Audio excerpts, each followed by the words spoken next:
Wari CHAPHUna tabinabagidmk taramna ookchari. Wari asi hingliba natraga sikraba kana amataga mari lainajade. Aibagi wakhalna sagatchaduna ijaba warini. Karigumba mari lainaba yaurabasu warini khanbiduna tabigani. Amadi wari asibu thawai hapiyu haijari.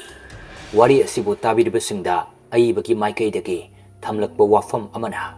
Wari asi tabinabagidmkna wari asi taba matamda ningthina mamut tana gyan tananaba pukning changna tabiyu haijari. Maramdi wari asi amaga khara yetnaba mari makhong isam samnadaba wari amagi manungda wari ama lakba maram aduna ahanba taba matamdadi gyan khara khajik taba wagani. Maram aduna wari sibu mapung phana wari sigi mahau adu phangnanabagidamak gyan tana pukning changna tabiyu haijari. Lawirasi CHAPHU hairibu wari asigi manga suba tangka. Asumna numit kharadi hauki. Mahausakum akaiba pinada adumak leiri. Adubo ikhang khanghauda nonglei amagi nuksita punsigi mayon pubi khreng asidi. Bebena mukai aikoi si angang maksunatre. Wakhal kharadi khanasi kaidoge. Sum angang masadona sum hainabase nungai bro. Kanadi lamisi tado. Aduna na khoigi laibak pani. Aikoi su aikoi ga khangnaba mi loina leire. Noine soina khangiba natro. Wa yamna ngangnabagi mathau tadabra na khali. Ngambana. Bebe pong hawaina pongge na pongbada uyanda adum loire. Nupi noisu kayam kuina na khoigi haikat iba nangaktu haikat ki jengba taredana. Ngamba kanano haiba noi khangdre. Handakti khanganba taredana. Silai mana. Ngamba wasi makata na roisi. Sum swaida loisilasiba. Na khoi soi khoi bisaurano. Taseng na khoi thengman kre. Warawati.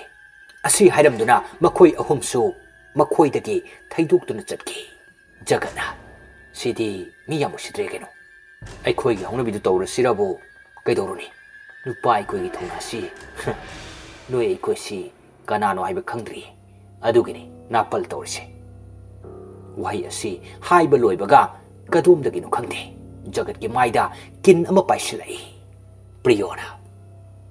Lawai macha aduk chaukattaba ngambana priyo nangumbana kashu leitraba mana priyo sawningna oi napunsido matam kuina sangna hingladi aikhoi gi mangda lepakano ngasidi napunsido kanbirabani asi hairamduna loyumba amadi priyo makhoi ani sujatki mukhaina asuk usitaba adusu makhoi makna fai hayengdi nakhoi gi arui bai badu oilage asi haiduna numittu haukiba ngairi makhoi singdi hayeng tawgadaba kaya adu tanari asumna wa khanaba loiraduna makhoi sing adu penna nokchari bebena ima kari thongdoino mama aduna ironge thangjinga pange te irolage bebena chakpu khangnam lamai da ima wahai thutabada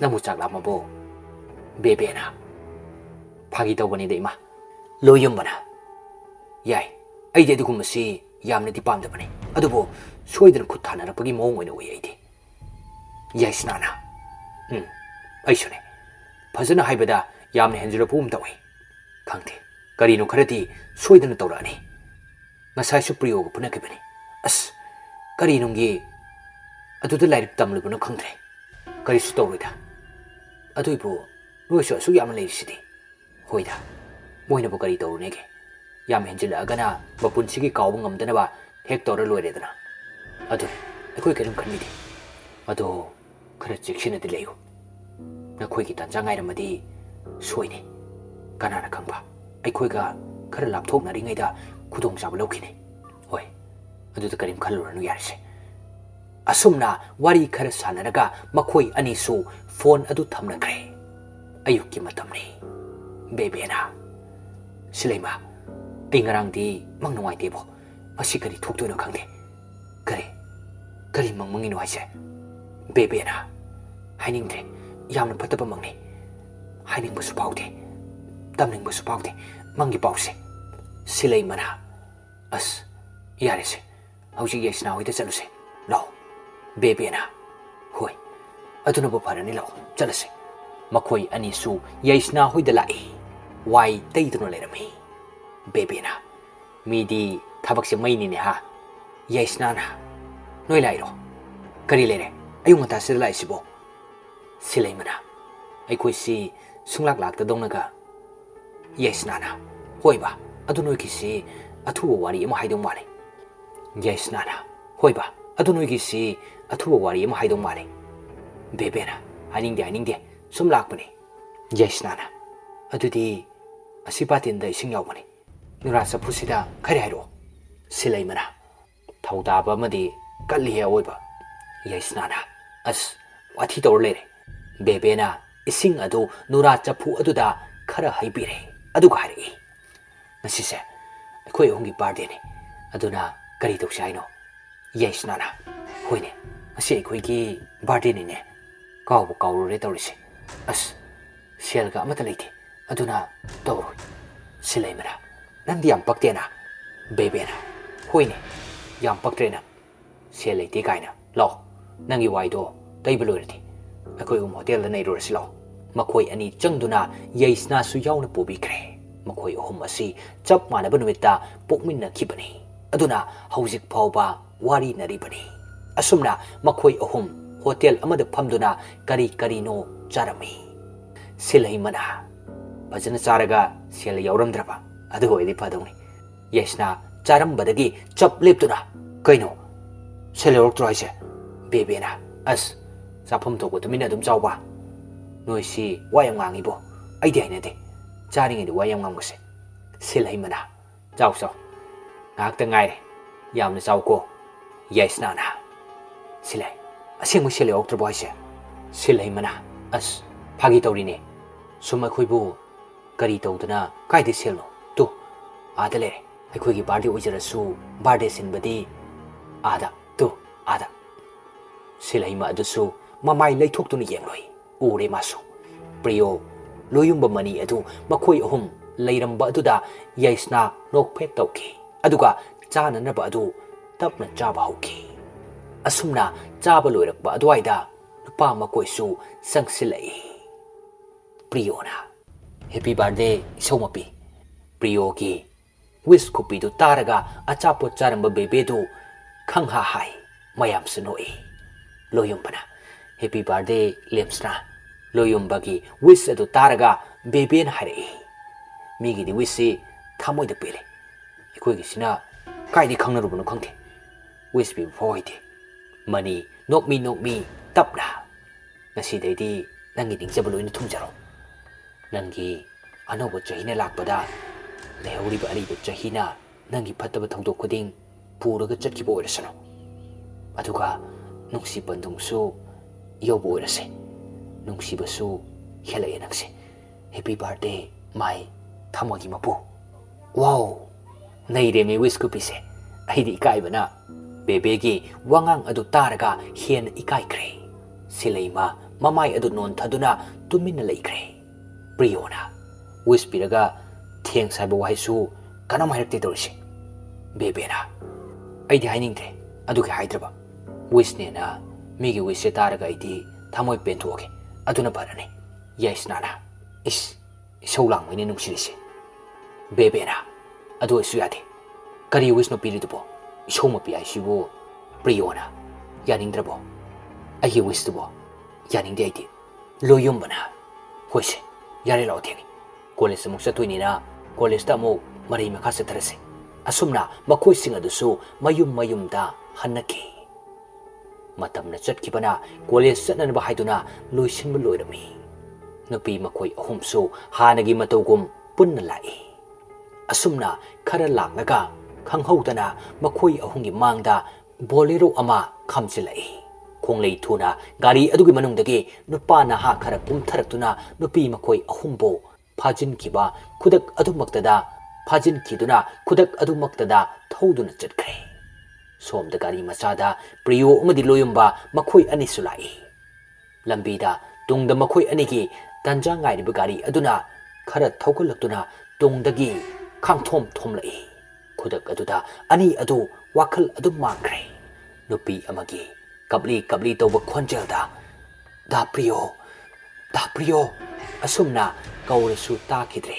priyo dudi jangsillaktuna priyo gi maida ising aing badu chaisili priyo du tapna wakhalai priyo na bebe pibam kairaba makoising adubu ubada hena thawai tana yengjari makoidi jagana aikoina haikidro aikoidadi khatnaba horakano haidana adubu nakhoi yade hanjin sum horakpa natro aikoina haibadu yaramadi nakhoi asumna tawkidro jagana hairiba wadu makhoi anidi takidre mang onsinnaduna makhong makut punsinduna thamliba adu yengnaduna leiri miludagi pirang sinthana priyona jagat nathona leiradi police thado aduga pangal changeng nasi loyumbana nakhoina tawning bisingdo aigi famda loin to aduga nupi makhoi bani thadokpiko mukai please nang makhoi ba thadokpiko da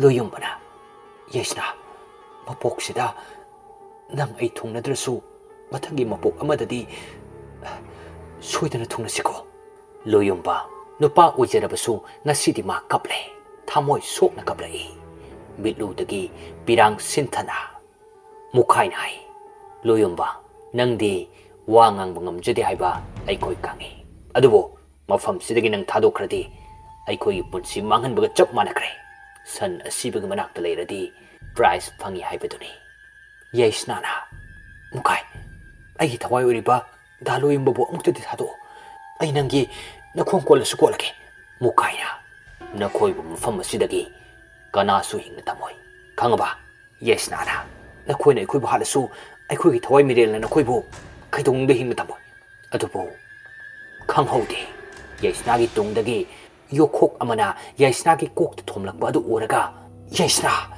yesna su miludagi pirang sinthana aruiba khonjel oina awaba khonjelda daloyumba asi hairamduna yaisnagi aruiba haibadu oikre ikhenglamda adumak tumina leikre miludunadi loyumbadugi maithong yenglaga loyumbadusu mathwai chakna yaisnabu yengli adumangai loyumbasu tungdagi nupa amana kokta utup amana kanduna harkre makhoi mayam maraktudagi priyo amadi bebe makhoi su taribani nakal amada silai madusu tapna wakhalai magi mang chap chana ngambadusu chair amada phamdu reirami madu uraga khangpre khangi masado ngambanai silai hojik su matam leiri aina haibado nang yagi haibra yaro haibra jagana bebe nangi thawai mani khaliba mahakpo aina kanbu ngamgidro ngamgadrane ngamoida kadi sulaitraba nangna aigi maida khupang thakiwa aduba hujikti kadi sare nakhoi animike thawai adubo aina lobirake asi haiduna hauna noklai silai mana ngamba nang aibudi nachena sani haina khanbiyo ngambana adu oiradi nang manibusu nabungi haina khalo nang adudi ngamoi natra nangi nungsibada angawbu oiradi aidi nang lamlanba kana amaga chatminnabado aina kamaini yengdun leyo haino ngamde ai tasen ngamde ai adugumado yengdun leiba ngamde aduna hujik swari ai nang budi nungsi silai mana ai yaba ngamloi madugi wafamdo ai yaba ngamloi oh pare adudi wahai sikak haiduna ngamba masapna silai magi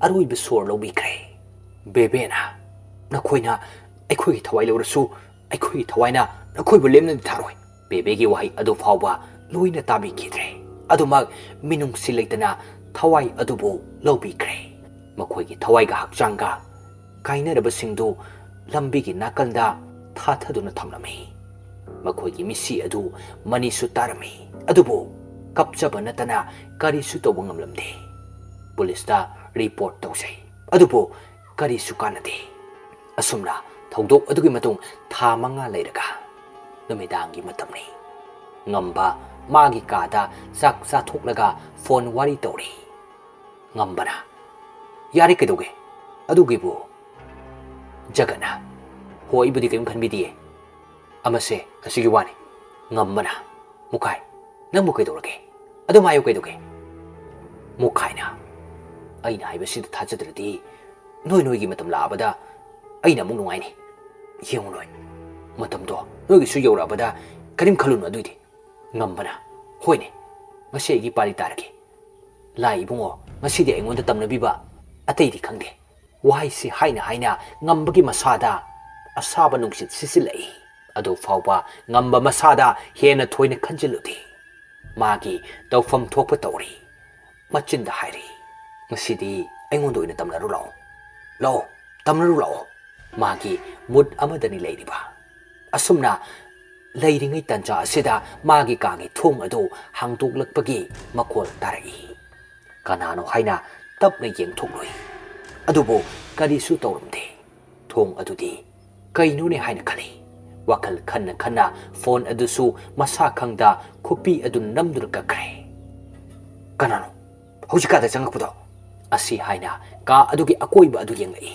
adubo miyoi kanasu leibagi sahumdi phanglamde magi kagi fan mathakta tabli ungliba adu kagi walda mami tarai nupi ama thauri yanduna leibagi sabal ama kadu da mami tarai madu uraga hena kikre ngambadi wangangni haiba faw kawkre pantade magi famungda paisin kiba magi famung nakanda mamai adu leithoktu yenglubada maikhu karbi nupi amagi sabanda famung aduda hippi adu uragana hena kikre ngambadi wal adu tariba mami adusu haibagum tawri tawriba thong adu yengna ngamba mamit chap yungkre ayengba amada yengduna adumak laikre asumna kina leiringai ngamba adu amuk hena kihalagi matagom magi kagi maising adu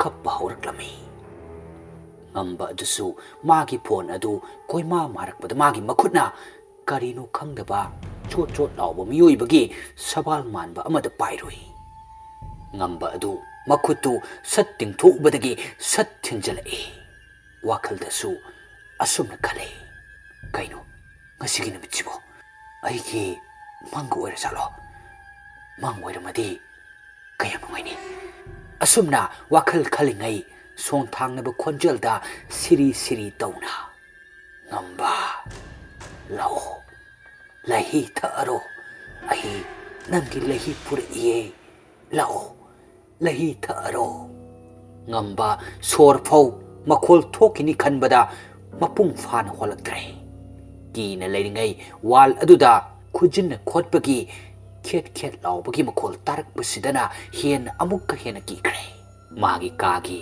balcony adomda nupi amana tengtha nawaina kappagi khonjalna ngamba adugi ka manungdu pumnin nele na khoina ai khoita natana ai khoigi thawai oiriba makhoi bu swat pikiba wahi si haibu loiraga amuk asauba khonjel amada na khoi loina halaga ai khoigi thawai na apen ba haibu oirani madutana ai khoigi aningba thunglani na khoidi limna thararoi ha khonjel adusu wahi si hainam laga adumak tumin laikre ngamba adusu akibana henman kibana masa madomta masagi mapi adu mangsilami akiba bu helak adi angawba amagamani haibaduni hauzik ngamba aduna tawribadu masa khangda imung adugi miyoi adusu kanna pungkauda kauri imung adugi miyoi singsu tanabu yaudra male kanasu karisu hairakte ngamba adusu magi kada kibana helaba sifauba chenthokki haina khande ka adugi akoiba aduda kuina chale mamit adusu ngaudong thungbagum tawkre kagi akoiba aduda ngamba adu kuina chale asumna ngaihak ledaga ngamba adugi kagi thong adu kanna thilai ngamba magi mamitna thong adu tamna yenglai sangtik sangna yengdaba miteng adu madu mina urabadi soidana akiba amadi phawgani ngamba adugi miteng adu thong adu hanglaktre haibigi matagum thong aduda khungpakna kaubagum tawre thong adu phakairage haibage matagum thong aduda khongpakna kaurei thong adusu phakaituna ka aduda jagat amadi mukhai makhoi ani chensilai leiramliba phifam adu ubadana amukka henanga khre makhoidi panthaba tawdana chensilai ngambadugi manakta makhoi ani changduna ngamba adubo moirang tamna pukre asumna lakpana moirang khunau yaurai moirang khunau yaurabada makhoi ani changduna yum amada pusilai jagana oza maiba adusu taraduna mapanda thoglai maiba aduna nakhoi labra ish ibungo sidi maiba adugi sakpham adu ngamba ubada swai laukre yum manungda changkhiduna maiba adu makhut lang ahingba langla ahum paiduna thoglai aduga ngamba adugi yet thangba makhutta lang adu lairon khara sonduna kisinbi maiba aduna lao nakhoigi namanabado imungda pusilo aduga karino haibado kupthana yengsi lao makhoi adusu maiba adugi wadu hek loibaga imungda maiba aduga punna changminnarai ngamba adusu tapna mamit panglai aduga akoiba adu tablapna yenglai aduga ngambana harai kana kaidobu yaurage mukai kaino ai kaidourage jagana is hausikta ai kaidourage kaina nang asai kaidoba ha nangi kada asibugum taraga leiramba adu khangdena khangdabraba maiba aduna nakhoi chathu aduga khara laptakna layo ai wari sage makhoi anisu maiba aduna hairiba wadu induna sathui maiba aduna makhutta ut khara pairaga ngamba tamna langsilai ut aduna masada yesalak masa adu hainadabana yaramde ngambana maiba aduda mamitna sangtrik sangna yenglai adu khairei nangna naning tawni khalibadu aina kaidonungda ayaba piroi matam pumbagi oina aina athingba pigani makhoibu maithiba pige hairabadi nang aiga hana panaba taba nangna aibu maithiba piraba matung makhoi bu maithiba piba ngamgani natrabadi aina kaidonungda yaba ngamloi ngamba nupa oijarabasu nupigi khonjal hairei maiba aigi lambida ayetpa pigi khangano nakhoigi lambida ayetpa pirakpa miyoi khudingmak aikhoi makhoigi thawai mirelbu chingthokani